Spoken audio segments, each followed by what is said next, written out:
All right. This should be fun. Yeah. Jeff Bezos, everybody. Hello. Welcome. Yeah. All right, we have about 40 minutes with you. It's already clicking down. We're going to use every one, so no droning on. Okay? I see what you did. No, that's coming up too, but that was actually not supposed to be a bad pun. And then disclosure, you are an investor in Business Insider, Yes. which is wonderful. A happy investor. Thank you. It is great fun. It also means that I kind of sort of work for you, so I'm not eager to ask questions that are going to make you mad at me and all that stuff, but I will endeavor, and I'm a very happy Amazon investor. All right, so let's jump right in. So what the hell happened with the Fire phone? We have phone? a long relationship, we do. actually. Right. I mean, it's a very interesting story. Some of you will know this if you lived in the Paleolithic era, as Henry and I did, but Henry made a very famous call about Amazon stock a long, long time ago. He said it was going to be, I don't know, $400 a share, and everybody poo-pooed that. And of course, on a split-adjusted basis, it was supposed to be, I think it's like $66 a share was what your call was. So he was wrong by a factor of 5. So anyway. It worked out. It worked out. Blind squirrel finds a nut, all that stuff. So, Jeff, so what happened with the Fire phone? Well, you know, if you look at our device portfolio, let me back up and say a couple of things. First of all, it's really early. And so we've had a lot of things we've had to iterate on at Amazon. You guys may remember something called auctions. That didn't work out very well. Then we launched something called Z Shops, which morphed out of that. And then from Z Shops, which didn't work, we launched Marketplace, which became our third-party seller business, which now represents more than 40% of units sold on Amazon. It's a great business for us. And so some of these things take iterations. If you look at our device portfolio more broadly, our hardware team is doing a great job. You know, the Kindle is now on its 7th generation. The Kindle Voyage, the new kind of premium product, is just completely killer. And you know, Fire TV Stick, we're having trouble building enough. Amazon Echo, which we just launched, we even managed to keep it secret, shocking in the modern era. We didn't build enough of those. We're working on that. So there's a lot of activity going on in our device business. And with the phone, I just ask you to stay tuned. So what was the mistake with the phone? Or are you saying there's no mistake, we knew it was going to flop? I think it takes more time to analyze something like that. Again, my job, one of my jobs as the leader of Amazon, is to encourage people to be bold. And people love to focus on things that aren't yet working.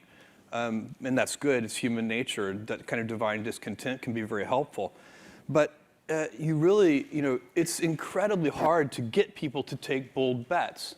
And you need to encourage that. And if you're going to take bold bets, they're going to be experiments. And if they're experiments, you don't know ahead of time whether they're going to work. Experiments are, by their very nature, prone to failure. But big successes, a few big successes, compensate for dozens and dozens of things that didn't work. So, you know, bold bets, AWS, Kindle, Amazon Prime, our third-party seller business, all of those things are examples of bold bets that did work, and they pay for a lot of experiments.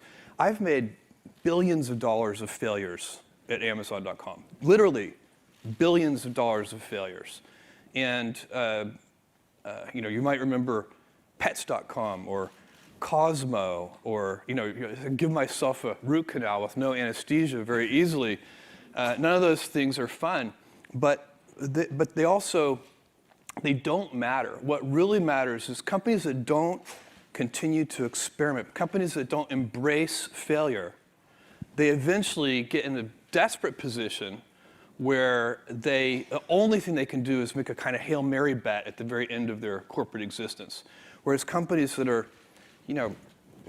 making bets all along, even, big bets, but not bet the company bets. I don't believe in bet the company bets. That's when you're desperate. That's the last thing you can do. But we should stay tuned for an evolution of the phone. How long do we have to stay tuned? Well, it's going to take many iterations. Who knows? Ask me in some number of years. Let's talk about profit, or in your case, the complete lack thereof, famously. See, this is Henry's version of being nice to me. So let's just establish this once and for all. Can Amazon make money? Well, yes, and in fact we have in the past, and you have to understand, there are many ways of thinking about this, but the reality is that Amazon is a collection of several businesses and initiatives.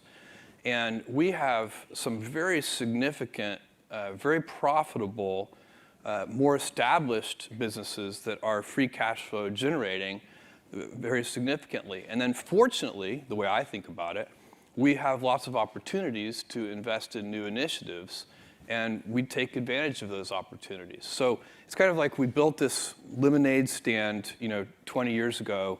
The lemonade stand has become very profitable over time. But we also decided to use our skills and the assets that we've acquired over time to open a hamburger stand and a hot dog stand and so on and so on. So we're investing in new initiatives. And this is certainly what your investors who've been with you for a long time fervently believe. And you ask them, like, why doesn't it bother you the way it bothers some people that the company's not profitable and has an infinite PE and all this stuff? Warren Buffett has this great quote. He says, you can hold a rock concert, and that's okay. And you can hold a ballet, and that's okay. Just don't hold a rock concert and advertise it as a ballet. Investors come in all shapes and sizes. They have different investment horizons, different approaches, different beliefs about what the right kind of portfolio looks like. And so it's not one, people use Wall Street as a shorthand, but there isn't one type of investor. They come in all shapes and sizes. And you have to be super clear about what kind of company you're trying to build, what your approach is. We laid that out in our 1997 annual shareholder letter. We said we were going to take big bets. We said they were going to fail. We said some of them hopefully were going to work. We said we were going to invest for the long term, that we were going to try to take advantage of market opportunities as they arose. And there's a certain kind of investor who is aligned with that approach. And so, again, you can hold the ballet or the rock concert, and both can work. Just be clear about which one you are, and then people can self-select. And so lots of CEOs, I'm sure, would like to learn from you, how is it that I can not be at all profitable and still have an incredibly high stock price by some measures? What is your advice? Is it spend many years explaining we're never going to earn a penny because we're going to be reinvesting it? I would say, it's very difficult for a publicly traded company to switch. So if you've been holding a rock concert and then you want to have a ballet, that transition is going to be difficult. But if you've done it from the very beginning, and then I think it's not that difficult to do. So I have been a shareholder for a long, long time, incredibly happy, rode it up in the bubble, rode it all the way down, hung out for those 7 lean years, and then suddenly it takes off like a rocket ship. Very much a believer in the long term, the investment cycle, the big bets, all that stuff. Even I, last quarter, had a little bit of a gulp when I saw the fact that you were not just breaking even anymore, but losing a boatload of money, and in fact, way more than you even said you were going to lose, which I thought was sandbagging. Oh, they just said they're going to lose, and then they're going to come in with a profit, and the stock's going to soar. It was worse than you said. So when do you begin to say, oh, okay, that's it, we've got to rein it in a little bit? Where's this part where you're extra nice to me because I'm an investor in the company? Is that coming? Because I want to stay around. I'm asking you as a shareholder. Look, we would all love all of our numbers to be smooth lines up and to the right, and that would be terrific. But that's not how it works. Those numbers are output measures. And I guess you could try to manage your quarterly earnings very precisely, but I think personally that would be a mistake. Most of the work that we put into any particular quarter happened years ago. So it's not, there aren't that many knobs you can turn during a quarter. I mean, you can, but they're like eating your seed corn if you turn those knobs. You don't want to do that. And so people. I think if you focus on the controllable inputs to your business instead of the outputs, in the long term, you get better results. So the Benjamin Graham quote here is that in the short term, the stock market is a voting machine. In the long term, it's a weighing machine. And I think people are well advised to build a company that wants to be weighed and not voted upon. And that means having good return on invested capital and having lots of free cash flow. But if you said to me, if I said, here's a job I would reject. If somebody came up to me and said, Jeff, I want your job to be to drive up the Amazon stock price and just manage that directly. Now, this might sound ridiculous to some of you, but many companies actually do this. They actually go out and they try to sell the stock. That's kind of the final output. And it's much better to say, okay, let's not do that. That's not going to be sustainable. It's kind of a silly approach. What are the inputs to a higher stock price? And you say, okay, well, free cash flow and return on invested capital are inputs to a higher stock price. Okay, so let's keep working backwards. What are the inputs to free cash flow? And you keep working backwards until you get to something that's controllable. And a controllable input for free cash flow would be something like lower cost structure. And then you back up from there and you say, okay, well, if we can improve our picking efficiency in our fulfillment centers and reduce defects. Defects are very, very costly. It's probably, reducing defects at the root is one of the best ways to lower cost structure. And so then that starts to be a job you would accept. You would say, if you're a reasonable person, you would say, I have no idea how to drive up the stock price. I can't manage that directly. It's not a controllable input. But I can make your picking algorithms more efficient. And that will reduce cost structure. And then follow that chain all along the way. That's what you do in all of these businesses. You want customer obsession. You want to invent your way out of boxes. You want to invent your way into the future. You want to be patient. And you want to have operational excellence so that you're finding defects at the root and fixing them. You talk about what a lot of CEOs do in terms of trying to drive up the stock price, selling the stock. You told me something when we were outside extraordinary, which is that you spend 6 hours a year on investor relations. Mm-hmm. And we do a lot of things unusual there. So, we don't meet with our biggest investors. We meet with investors who have low portfolio turns. So, investors that have, many investment funds have very high portfolio turns. They turn their portfolio multiple times per year. They're not really investors, they're traders. There's nothing wrong with that. It's just a different thing. But where you're going to spend your time and your energy is one of the most important decisions you get to make in life. We all have a limited amount of time, and where you spend it and how you spend it is just an incredibly levered way to think about the world. And so if you're going to spend time, explaining the stock or the company, really, we don't really explain the stock, we explain the company to people. You should do it to people who are long-term investors rather than traders. That's our point of view. And what do you say to employees when you obviously have some traders in the stock who are not happy and suddenly the stock is down 25% after a quarter? Well, since 1997, at almost every all-hands meeting, we have 2 all-hands meetings a year. At almost every all-hands meeting, I remind employees that if the stock is up 10% this month, don't feel 10% smarter, because when the stock is down 10% some month, you're going to have to feel 10% dumber, and it's not going to feel as good. And so it's ownership is we give most of our compensation is done in terms of stock compensation, and part and parcel with ownership is a mentality of long-term thinking. Owners think longer term than renters do.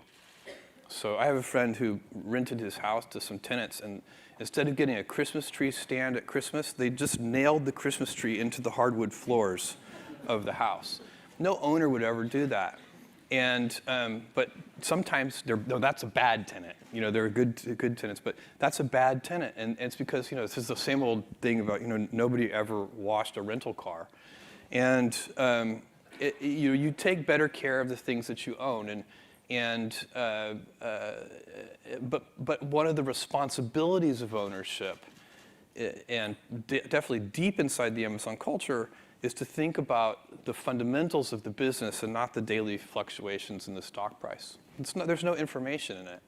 more than pretty much any other company I've ever seen, since the dawn of Amazon, you've had a chorus of doomsayers and doubters. You're going to go out of business. Famously, in the 1990s, you were supposed to be broke any month now, so forth. Now, the story is, well, the growth is slowing, the stock is going down. At Amazon, they pay everybody with stock. They have such low salaries. There's just going to be an exodus now that the stock is moving sideways. How do you, again, have your employees feel like, I should stay here instead of the 900 other places that I could work? Because over the long haul, you got to be it'll work. somewhat quantitative about this. I mean, I went through, I think that when the internet bubble burst, the stock went from $113 a share to somewhere around six. Bingo. And so I remember. Now to me, that is a stock movement. And so what people are talking about now is the stock. I think if you look at our stock price over a year, 2 years, 5 years, 10 years, it all looks pretty good. I mean, people. So it's just not quantitatively. Our stock is well within. It's a volatile stock. It always has been. It probably will be for we're we're a large company, but in many ways, because of all of our emerging businesses, we're also still a startup. And there's just a lot of volatility in startups. If you go to Silicon Valley now, where they're competing fiercely for talent, it's basically like any company you go into, like a Disney cruise. They have the sushi chefs and the free this and the massages and all that stuff. I visited Amazon last year. I was startled to see that you make employees pay for lunch. It seems such an archaic concept. Famously frugal, low salaries, everything else. How do you do that? How do you get great people to work for you? If you ever talking to some college student who you really care about, maybe a niece or a nephew, you should definitely advise them the best way to pick your job is who has the best massages. It seems to work. That'll be great advice. You'll really lead them in the right direction for the rest of their career. First of all, I'll give you some examples. We do have some very significant benefits at Amazon, besides compensation and restricted stock units and so on and so on. For example, we have an urban campus. It's way more expensive. We could save a lot of money by moving to the suburbs of Seattle. And we have chosen instead to build an urban campus. And I think it's a spectacular benefit for our employees. I think it's one that they appreciate much more than free massages. And I'll give you some startling statistics. 15% of our employees at headquarters live in the same zip code where they work. 20% of our employees walk to work. So an urban campus is so much greener than a suburban campus because people aren't driving and parking and fighting traffic as much. And it's also just way more vibrant, which I personally believe also helps Amazon because it keeps people connected with this vibrant urban area. They're not insulated. We have an unbelievable food truck scene around our headquarters. It's out of control, actually, how many, and if everybody just came in and had, Amazon authorized food, and there would be no food truck scene. There would be no vibrancy. There would be no connection. So we have windows that open in our buildings. That's unbelievable. Hard to do. It's really hard to do. You have to work at it. The HVAC people hate it. They're like, no, you can't open the windows. Then people say, well, what if people leave the windows open while it's raining? I say, well, what if they put bugs in our code? It's like if somebody's gonna leave the windows open when it's raining, at least that'll be visible. That's what all these strange objections. But people, it turns out, really like fresh air. So even though it's complicated to get to have people have control of their own windows, and it complicates the HVAC system, it's worth doing. And in a mild climate like Seattle, it's also very green. We let people bring their dogs to work. Again, some of these things are complicated, but they're all manageable. We have 150,000 employees, 20,000 or so at headquarters in Seattle, I think in 17 years of having dogs at the office, or 18 years of having dogs at the office, we've had like a handful of times where some dog has been, banished because it wasn't polite enough. And so it's, so I guess I kind of reject the premise. I think we have great amenities for employees. They're just not the same as what, kind of what some other companies do, and those are fine too. I don't even claim our way is the right way. I just claim it's ours. How dependent is Amazon on you these days? You famously had a very terrifying experience in a helicopter. Last year, you had a very terrifying experience in the Galapagos. The kidney stone was just painful. It turned out it's not dangerous once you know what you have. Before you know about it, you think you're dying. I think you're going to die for sure. Don't recommend that. Stay hydrated. Anyway. The question is, my opinion is that I can do some things that Amazon would be hard for other people to do only because of my history with the company. And as the company has grown, of course, my job has changed very much. And it has, my main job today is I'm kind of I work hard at helping to maintain the culture. A culture of high standards, of operational excellence, of inventiveness, of willingness to fail, willingness to make bold experiments. I'm the guy. I'm the counterbalance to the institutional no who can say yes. But I won't. I'm not going to be here forever. Amazon is a really many of the traits that make Amazon unusual are now deeply ingrained in the culture. In fact, if I wanted to change them, I couldn't. If I decided tomorrow that I wish Amazon did less pioneering and more close following, I couldn't do it. The culture cultures are self-reinforcing, and that's a good thing. The people who come to the company, we get sometimes people come to the company and they find Amazon very boring because we don't have enough, competitive zeal. We don't wake up. Some annual planning processes and some companies literally start with who are our 3 biggest enemies, and then here's how we're going to hold them at bay or defeat them. And we don't have such a list at Amazon. It's not how our annual planning process works. And so, but if you're on the other hand, if you're the kind of person who gets up in the morning and says in the shower time, what can we invent for customers and what can we do differently and how can we improve that experience and so on, then it's going to be a playground. I still run into work, by the way. I took my family on vacation to France, my wife's extended family. There were about 20 of us. And we had an unbelievably good time. Great food, everything. We were there for a week. I got back to Seattle and I ran into the office. I'm having so much fun. Is there a succession plan? Yeah, there's a succession plan for me and for all of our senior executives. So there is somebody who would take over? Yeah, absolutely. Who? Secret. Secret. Okay. A person who would be entrusted with a lot. Hachette. Hachette. You just had a very famously public bitter fight with Hachette. A couple of questions. One, over the price at which you were allowed to sell their books, I believe. First of all, were you surprised at the amount of animosity that was directed at Amazon? Well, my view is in this incident and actually in our entire history, I think we've been treated extraordinarily well by the press and the media, certainly by customers. So I have no complaints. I think we've been just treated way above average over time, and I'm grateful for that. Retailers negotiating and fighting with suppliers is not a new phenomenon.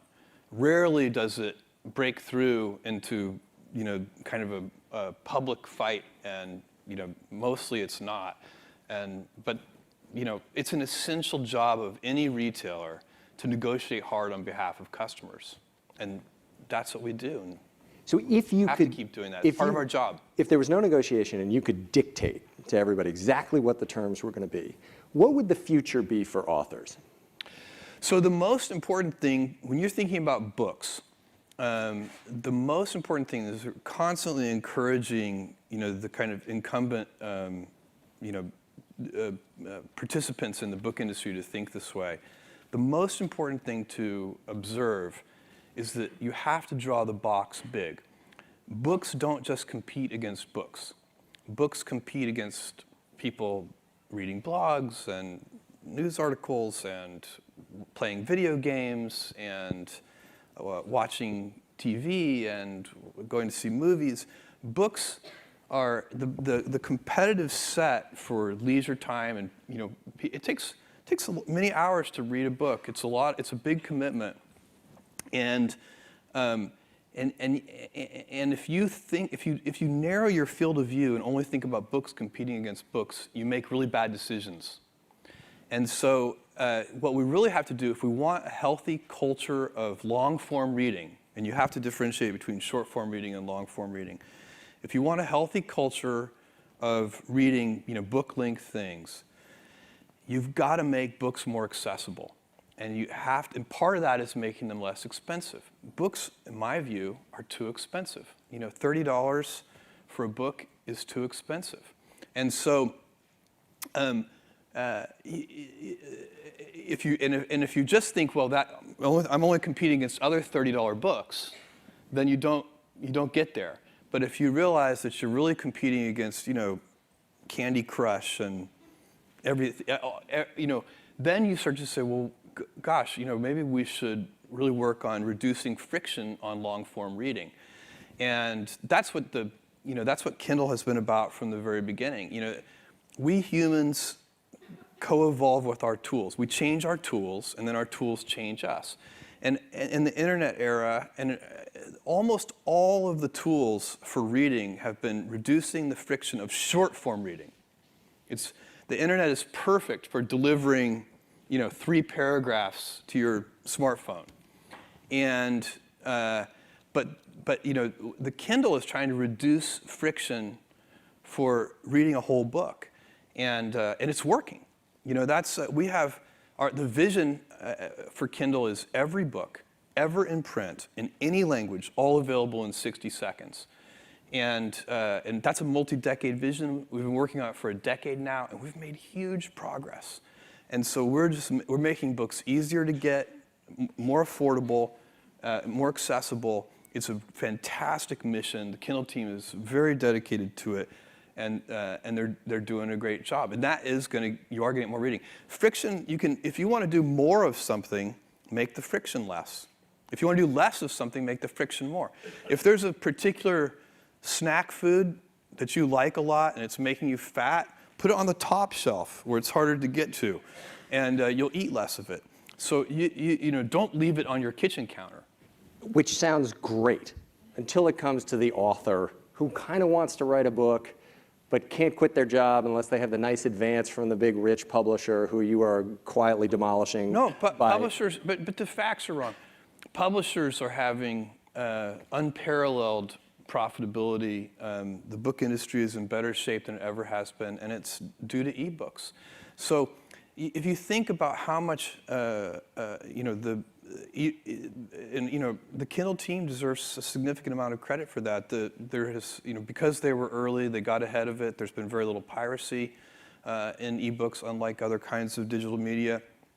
They have, there's a thriving a la carte payment mechanism, again, because it got in there early. So there's a really good, this is a good news story for publishers and for authors. Some of this is it's very difficult for incumbents who have a sweet thing to accept change. Even, it's just very difficult. It's very easy, but almost always incorrect, to glamorize the past. And it's easy to do. We all have sort of they're kind of fake memories of how great things used to be. And yeah, right, before penicillin, things were awesome. Yeah. And that's true. Mostly everything is getting better. Undoubtedly there are exceptions, but mostly things have gotten better. And we live in a world where I hope things continue to get better. And surely making reading more affordable is not going to make authors less money. Making reading more affordable is going to make authors more money. So our sand is running through the hourglass with you, so we can move on. So competition. So I have always heard, I think from you, but from many others, focus. It's so hard to be good at one thing. Just do one thing. I believe Apple preaches this, and do it great. Let me remind you of some of the things you're doing. There's your completely massive and globally dominant commerce business, first party and third party. There is AWS, Amazon Web Services, which came out of nowhere and is now massive. You're in the hardware business, including Echo and Kindle and the phone, grocery delivery, payments, TV shows. You're now making TV shows, advertising. Jeff, how can you possibly do all of that? Henry, you're exhausting me. How can you possibly do all of that and do it okay? Even okay, let alone good. So I think one way to think about this is, what are you really focusing on? So, I'm focusing on those things that I think make Amazon unusual. Genuine customer obsession. So like every single thing you just mentioned, when our senior executives sit down and review those programs, they're looking for customer obsession. How is it? Second one that we're focused on is invention. We don't like to do Me Too offerings. We'll be inspired by something we see in the world. We're not hermetically sealed, but we want to put our own twist on it. We want to try to do something better for customers that's pioneering. So where is the invention? Why is this going to be better for customers than whatever is serving that need in the world today? And then a willingness to think long term. So I'm very focused on those things, and also the operational excellence, reducing defects at their root. Those are the things. That's the culture of Amazon. It's the habits that we have. Those are the things I'm focused on, and those are the things that all of our senior people are focused on. They've been at the company for a long time, and I'm incredibly lucky because I get to work with what are effectively paid volunteers. The senior team at Amazon, most of them have been in the company for 10 plus years, and they've ridden the stock appreciation of Amazon. They could all go, sip pina coladas on a beach for the rest of their life if they want to, and I'm very grateful to them that they choose not to, because they do it because it's fun, and we're building things. We have so many talented people, and the common thread in all of those things is our approach. And so, Amazon Web, I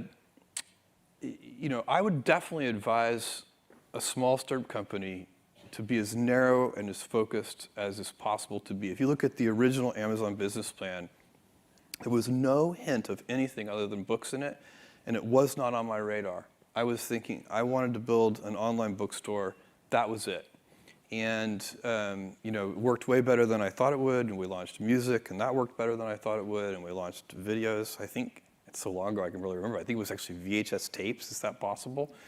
And that worked better than we thought it would. And then I sent email to customers. So I picked about 1,000 customers, and I said, besides the things we sell today, books, music, and video, what would you like to see us sell?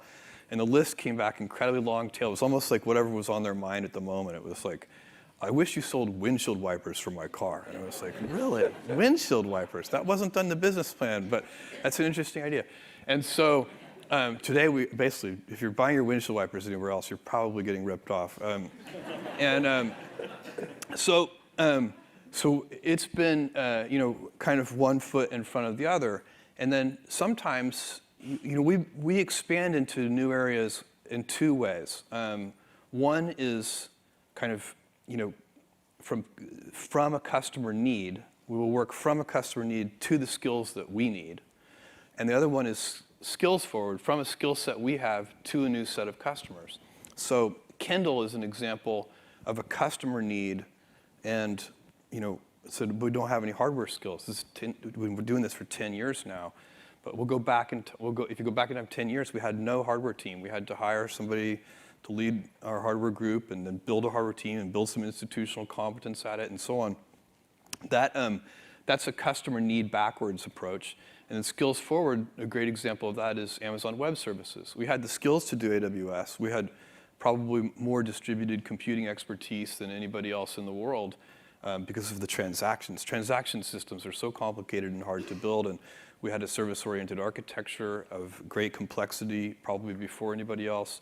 And so we could kind of, because we were doing that, we could kind of see the future a little bit, and decided to build AWS, which has turned into a huge business in its own right. And that is, if you were always, business is very situational, and so rules of thumb are good, but they have to be applied to the right situation. So sometimes the old maxim that you should stick to the knitting is correct, but sometimes the adage that you should stick to the knitting is wrong. And a senior leader's job is to figure out in which situation are you.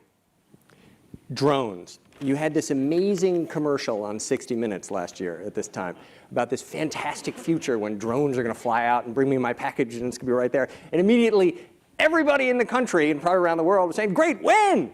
Yeah. When? Well, that's a difficult question to answer. Technology is not going to be the long pole. The long pole is going to be regulatory. And in fact, I just went and met with the Primaire team and saw like the 10th or 11th generation of drone. I can't remember, flying around in the cage. And it's truly remarkable. I mean, a lot of this is it's not just the physical airframe and electric motors and so on and so on.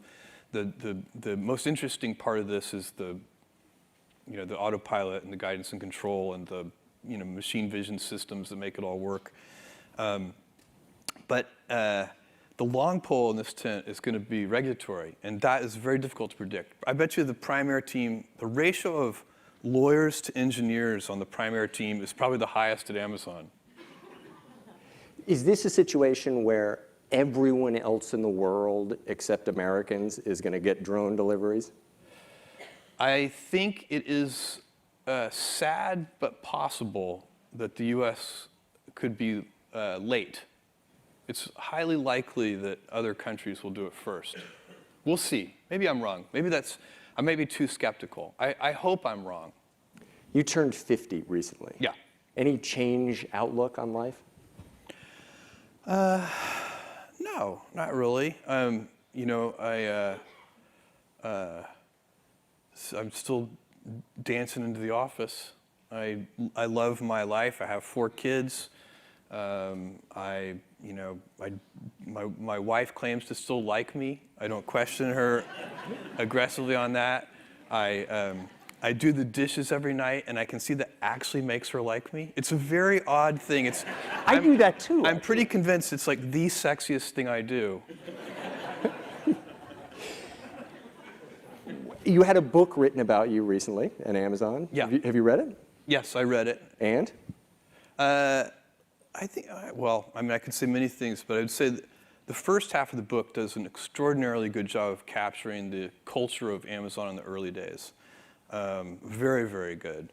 I would also say that, I get way too much credit in the book. There are a lot of people who have played huge roles in Amazon's history, and they're kind of almost completely left out or just barely mentioned. And so, I don't know, maybe someday I'll write that book and make sure that those people get their credit. Your wife reacted to the book with an incredibly long defense on Amazon as a comment, incredibly well written, say, "This is not my husband." Who was right? I mean, it sucks to have stuff written about you. You don't think I'm going to sit up here on stage and tell you my wife is wrong? There we go. Henry, I don't even know where you're going. What was she objecting to?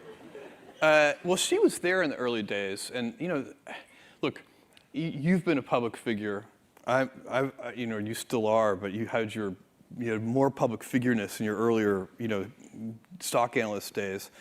I've been a public figure. You get used to everything being wrong about you. It's sort of, anytime you think you know a public figure from their media, you really don't. I've gotten to know several public figures. You don't know them. You can't tell that Bill Gates is an amazing dad. I know that. But it's very hard. But other people, like my wife, she doesn't have as much experience with this, and so I'm like, doesn't matter. Fair enough. What do you like as a dad? Me? Let's see. Boring? Well, work all the time? What am I? I have 3 boys and a girl. The oldest is 14. He was the last person in his class to get a smartphone, which he reminded me of frequently. When the second to last person got a smartphone, he sent an email message to all of his classmates that said, "And then there was one." And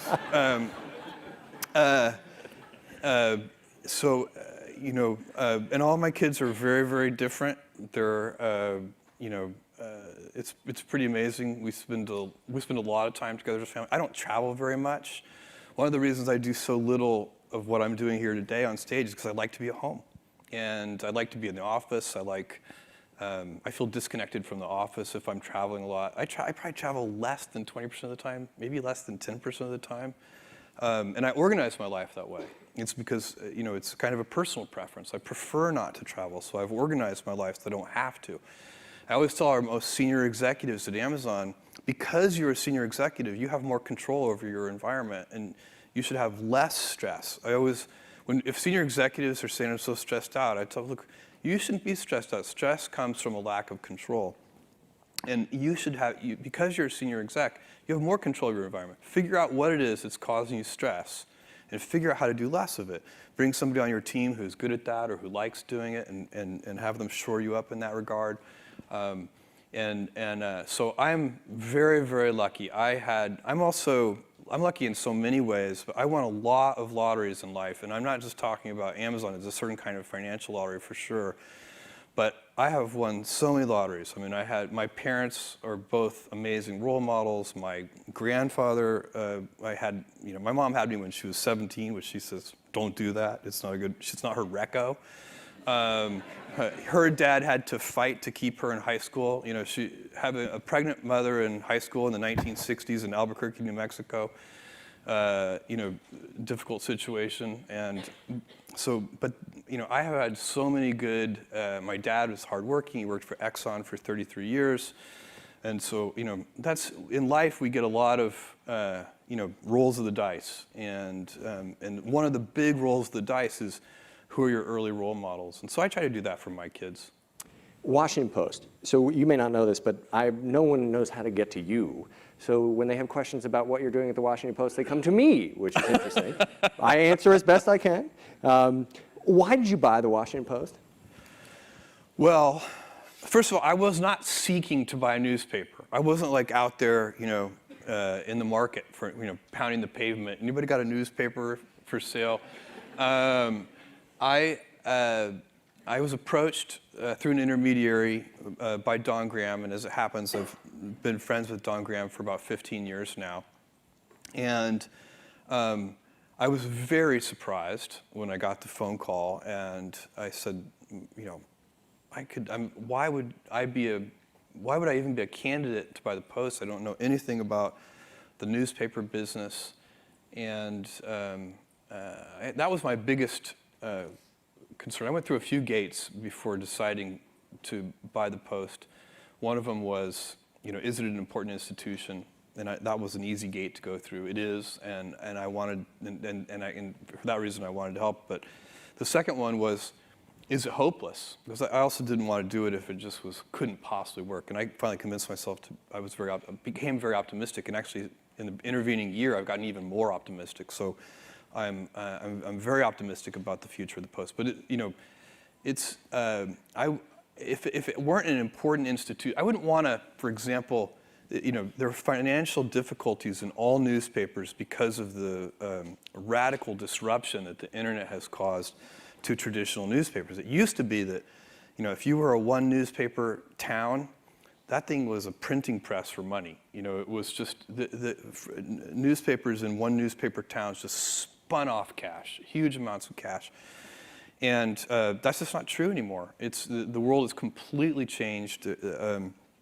And advertisers have tons of options for how to reach people in local areas, and so there's many. We could talk for an hour on just that topic. It's a very interesting one. But the internet has radically disrupted traditional newspapers, and so there's a lot of invention and experimentation to be done to put that. And so Don finally convinced me after many conversations that even though I didn't know anything about the newspaper business, I did know something about the internet and something about companies reacting to the internet and how those knobs work. And so that combined with the financial runway that I can provide to the Post is the reason that I bought the company. And I'm glad I did. I have had a lot of fun. I'm learning a lot. The team is great. That's the other thing I wanted to really understand before I did it, because not knowing anything about the newspaper business, so I was like, well, do we have a good editor? I was like, yes, check, okay, good. Because those kinds of things, if you have to go in, there are two reasons why a company, the Post was, has shrank a lot, kind of over the last 6 years, and in terms of revenue, and also in terms of employee count in the newsroom and other places. So I wanted to be sure that we still had a good team. I didn't want to have to walk in and find that the team was all a shambles. That I just didn't have confidence in my ability to fix that. So great team, including the technology team. In fact, you guys should. There's a panel today. Shailesh, who leads all of technology at the Washington Post, is speaking today. I think at 4 o'clock on Old Dogs, New Tricks, or something like that. Shailesh is amazing. So he's just an example of the leadership team that we have in place at the Post. Why are you more optimistic? Nobody else is optimistic about newspapers. Well, I'm optimistic because of some of the changes that we've seen in online readership, and that curve is moving in the right direction. And the big change that we're making at the Post is, the Post was always, even though it had a national and global reputation, the product was a local product, and that was by design. And I think for the time it was a very good strategy, and the Post as a business was super successful for decades. But that is what we're changing. We are in the process of remaking the Post in that way, so that it can also be. We will continue to do good local coverage in Washington D.C. But the Post has the good fortune of being the newspaper of the capital city of the United States of America, and that's a great starting point to be a national and even a global publication. So that's the thing that's changing, and the newsroom is doing an amazing job embracing that change.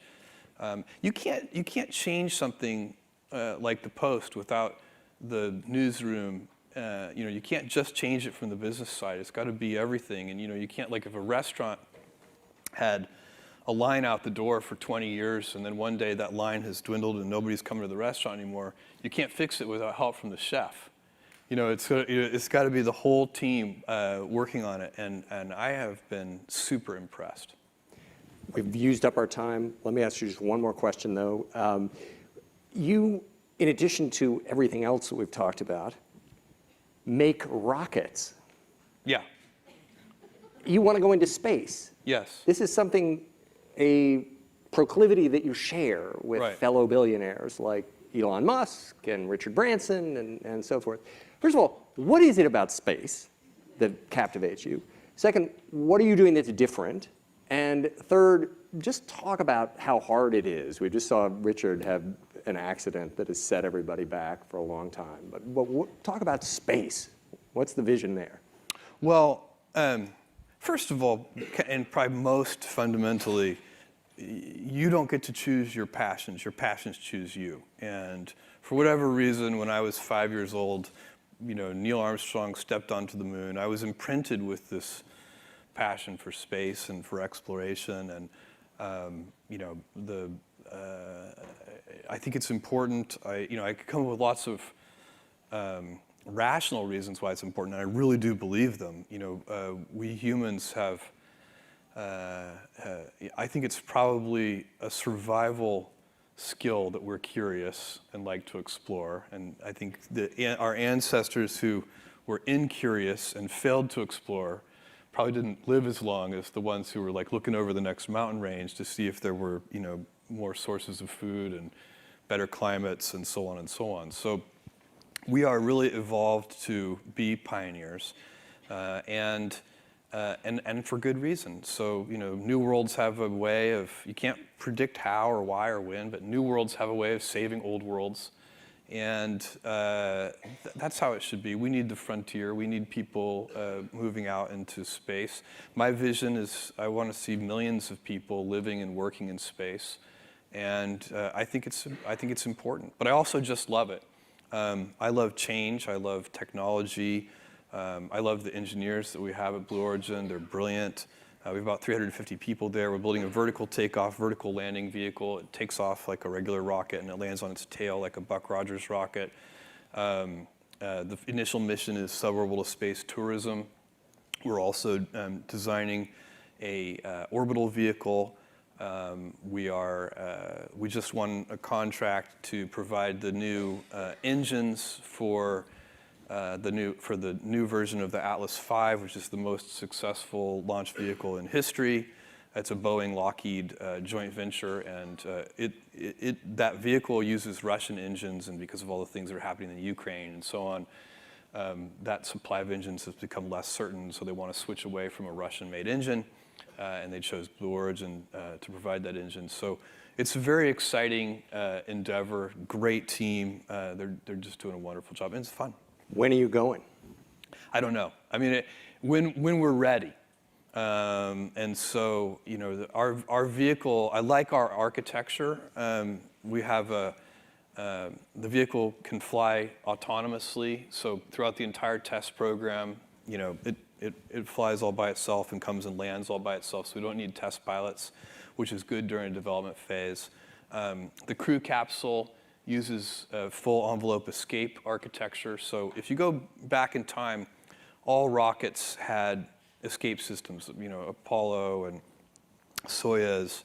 The space shuttle was really the first human-rated vehicle not to have an escape system, and that was a mistake. It needed an escape system, and so our vehicle has a full envelope escape system.